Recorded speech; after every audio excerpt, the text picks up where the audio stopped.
So I'm consulting my texts here, my text message history with you. And this date, August 3rd, 2022, last year, it's not where this story begins, but it involves you sitting courtside at a New York Liberty game in Brooklyn. Handoff from Howard, turns the corner, and the foul! Wrecks him on him! When I could still sit courtside at Liberty games. So you being banned from Barclays Center. They didn't have to know that. They could have just assumed because I'm not famous enough anymore. Wasn't because of the Kanye thing or the gun thing or any other alleged crimes that you may or may not have perpetrated. No, it's just me being a misfit. A local ne'er-do-well. But you, local ne'er-do-well, were watching the Liberty, the hometown Liberty, playing the LA Sparks.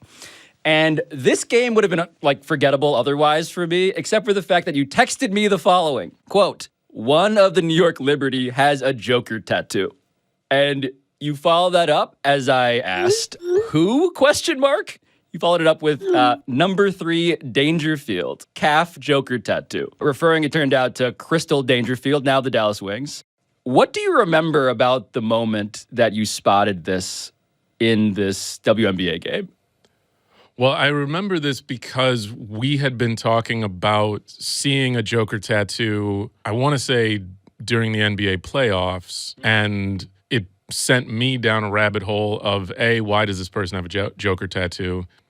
But then I think we started to see more Joker tattoos. I now had my radar out for Joker tattoos.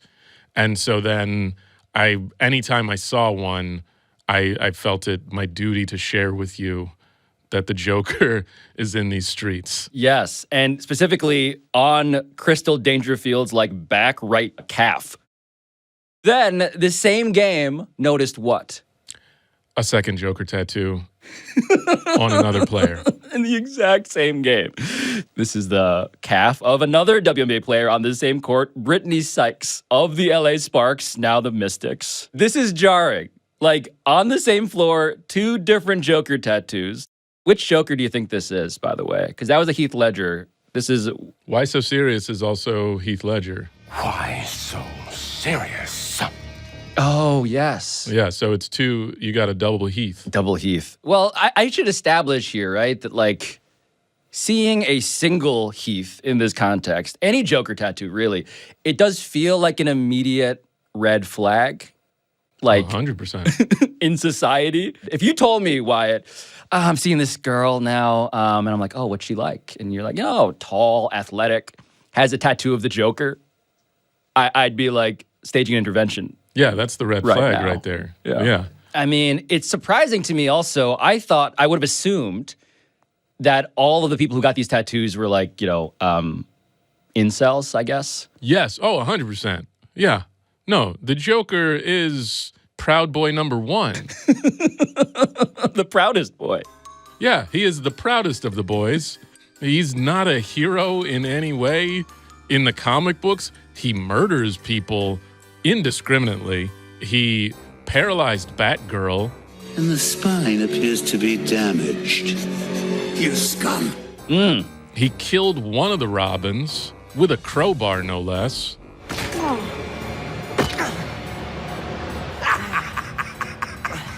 Not even from far away.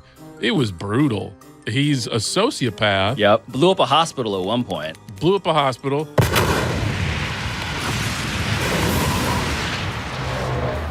Harley Quinn, who everybody loves now, he was a shitty boyfriend to her. A terrible, abusive boyfriend. Hi, Puddin'! You're just in time to see the... And yet, people say, we gotta, they're good people on both sides. The Joker Club is more diverse than I realized. Immediately, I'm just gender, racially, my mind was blown when I got these texts from you. As we decided to look deeper, what became very clear, obviously, is that this army was truly vast. Yeah. No, there's a giant Joker army. And I should admit that when I started looking into this, I kind of assumed it would be a little trend piece, like a BuzzFeed listicle at best. But the list of guys and gals with Joker tattoos was essentially endless. like we stopped. We actually had to stop finding athletes to reach out to because the number of people on the list was ultimately around where? Around 20, I believe. We just cleared 20 with the tattoo that I will reference here in a second. But like in the NBA alone, Wyatt, DeMar DeRozan has one very prominently. Yeah. Yeah. No, he's got a shoulder joker. This is one of the best mid-range shooters in the NBA, and like the last thing you see before he drops like a 15-footer on your head is just Heath Ledger is jarring to me. It is. I feel like he as a player is intimidating enough. So now we're seeing LaMarcus Aldridge's Joker tattoo, which is similar facial expression as the DeMar DeRozan Heath Ledger Joker. It's also a Heath Ledger Joker. Under it, it says, haha. There's also a 12, which is LaMarcus Aldridge's number. And then looking down, I guess, proudly. Judgmentally, perhaps. Yeah, it just seems like looking down, kind of the way that like Drake looks down on his son. The Joker is, being sort of proudly doted on by a giant tattoo of Jesus Christ. And in terms of just like the composition of these tattoos, Odell Beckham Jr., like this is his right leg. He has a Joker tattoo. Well, it says, why so serious? But here's the thing. Right below it, something very serious. It's a black power. It's one of the guys from the Olympics. Tommy Smith and/or John Carlos. Yeah, it's the Tommy Smith or John Carlos gloved fist. That is serious, Odell. Next to the Joker is Prince and Obama. Yeah. Giant Barack Obama right next to, like, standing back to back almost like in Lethal Weapon. But wait, Wyatt, does the portrait of Martin Luther King on the calf do anything for you?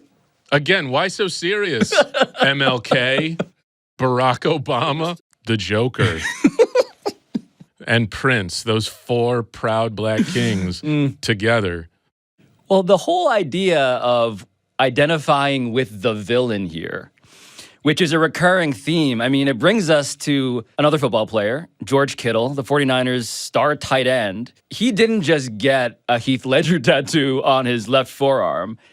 He got it the day before he got married. And he explained this to Kyle Bryant, I believe. I go home that night to my fiance, Claire, and I'm like, hey, what are your thoughts on this? And I'm showing her the image, and like I didn't even have the image picked out yet, too. Like I had 100 Joker screenshots. Like I'm just filtering through them. I don't know what I really want. And I found like this one, the scene where he's in the jail cell, just sitting there because he's there intentionally. And it's like the clapping scene where he's just going like this. That's such a great scene. And he I just like kind of stuck for me. And I was like, hey, Claire, like, what do you think about this? And I thought she was starting to stab me. I really did. So many red flags in that answer. Yeah. Does that mean the Joker was the best man at his wedding? Is that why he needed to get the tattoo before the wedding? And also for the person who was there as the best man, were they a little disappointed that they weren't really the best man, that it's the Joker just clapping like a seal? This is the one that Jalen Milroe, Alabama quarterback, got made. The Joker's a terrible teammate.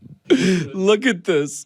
Why would you want him on your team in your jersey? Wearing a Crimson Tide jersey with a Nike swoosh is, again, Heath Ledger's Joker. You know how he got that jersey? He murdered one of the team. He doesn't run a good 40. He murdered somebody. That's why he's on the team. And everyone is just afraid to say anything because they don't want to get murdered too. There is a real, like, just dossier of guys who opt into this. Like Jamie Collins, the Patriots linebacker who won 2 Super Bowls. He has a Joker tattoo on his right forearm. Deshaun Elliott, the Dolphin safety, we found 4 Joker tattoos, apparently, which is, I think, the record. 4 different Joker tattoos? 4 different Joker tattoos. Soccer players are doing this, by the way. Like this guy who played for Shrewsbury Town in England. Oh, that's my favorite soccer club. Yep, you love Jason Cummings because on his left thigh is the Joker. The guy who played for Brentford, Ivan Toney, has one on the back of his left arm. There was a CFL player, Wyatt, that we found who didn't get a tattoo of the Joker, but wore Joker makeup underneath his mask and I think played in a game in Canada with this. Does have a catch there to get it down to the 5 and a third and probably about a yard and a half. This does not make any sense to me. Well, and I guess because there's a part of it where I think about there was a time when athletes wanted to be the hero. And it feels like so much of being an athlete is about being the hero. Shaq famously had a Superman tattoo and then maybe just as famously got angry at Dwight Howard for calling himself Superman. Superman don't give a damn what he had on. There's only one Superman. When did the tide turn where athletes didn't want to be the Superman anymore? They wanted to be the mentally unstable man who fell into a vat of acid. There is one possible turning point that we found in our research because there was a story that the Lakers general manager Rob Pelinka told in front of The Rock, by the way. He told his story to The Rock? To The Rock and also to the Lakers about one Kobe Bryant. There was one time when Kobe, who I worked with for 18 years, was going back to play Madison Square Garden, and he had just seen The Dark Knight. Obviously, you guys saw that movie. And he's like, hey, hook me up with dinner with Heath Ledger because he got so locked into that role. I want to know how he mentally went there. And so he had dinner with Heath, and he talked about how he locks in for a role, and Kobe used some of that in his game. Pretty sure Heath Ledger wasn't alive by the time this meeting took place. Yeah. And in fact, he was not. Rob Pelinka got that wrong, I guess, most generously. That meeting did not happen, actually. Or who the hell did Rob Pelinka set Kobe Bryant up to dinner with? Was it, like, did he just go to Times Square and get one of the Joker impersonators that's hanging around Times Square and just said, look, I'll pay you $10,000 to just pretend you're Heath Ledger and stay in character, and you're going to have a great meal. There's also this just undercurrent of just like clear devotion to one Joker above all of the other Jokers. Yes. Like the Heath Ledger thing, like throughout the list that we compiled, man, like people love Heath Ledger. And I feel like I should say that you are not just here because you embarked on this research project with us. You're here because I think you know more about comic books than anybody else that I know. I think you are the clubhouse leading authority at Pablo Torre Finds Out when it comes to just comic book knowledge. And I guess I should just say, like, hashtag not all Jokers. They're not, it's more than just Heath Ledger out there. Yeah. I mean, my favorite Joker was the Cesar Romero Joker, which was from the 1966 Batman TV show. Hello, kiddies. Meet the Joker. The tricky trickster, he's outwitting us. The Joker, at the moment, merely an honest citizen. Wait, this is the Joker who was in the like Kapow era of Batman. Yeah.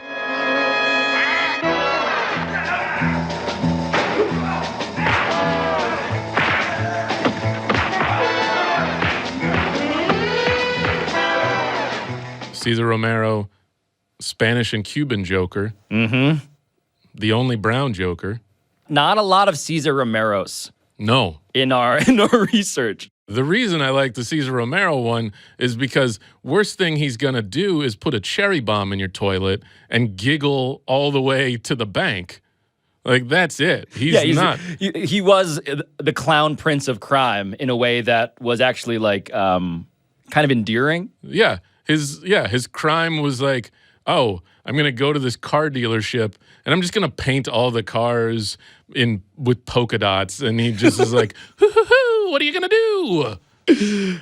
And then things escalated in the lineage of Jokers. Yeah, then it got darker. Yeah, as we are in this dark timeline, as goes Joker, so goes America. I mean, like Jack Nicholson, by the way, who is, now that I think about it, like the Joker who is present at the most NBA games of all, arguably. Yeah, that's if you want to be a Joker fan, why not the Jack Nicholson Joker? Right, 1989 Batman Joker. He does not get any respect. No. You ever dance with the devil in the pale moonlight? What? I always ask that of all my prey. I just like the sound of it. Rob Pelinka never said anything about, oh, I set Kobe up for dinner with Jack Nicholson because he was right there. But then, obviously, Heath Ledger was the real turning point towards the gritty. And you don't I know as your friend, you don't like the Christopher Nolan era of just hyper violent Batman. Yeah, hyper violent fascist Batman. Yeah, the Batman that seems to be pro capitalism way too much. I mean, I get there is a part of it where it's oh yeah, in those movies, Bane and the Joker seem like guys who were, camping out with Occupy Wall Street. And then it goes to even just the weirder, right? The Jared Leto Joker. Right, you got Jared Leto. I am not someone who is loved. I'm an idea. And then and then you have the Joaquin Phoenix, also known as the Joe Rogan Joker. They think that we'll just sit there and take it like good little boys, that we won't werewolf and go wild. Definitely has a podcast. Oh, yeah. No, he's oh, comedy didn't work out. I'm just going to gin up a bunch of bros. And men's rights are important to the Joaquin Phoenix Joker. Yeah, Joe Rogan never needs a biopic. It's just that movie. You have a couple favorites among the Joker tattoos, artistically speaking. Sure, yeah. And we needed you to find out, why the are these guys into this? What are their actual point of views as to why they're idolizing the most obvious villain? Right, yeah. Which that to me was the thing. Again, going back to that idea of Shaq and so many athletes who wanted to be the hero. Why do so many athletes today want to be the villain? Why are they embracing the villain? And of the villains, this villain who is terrible.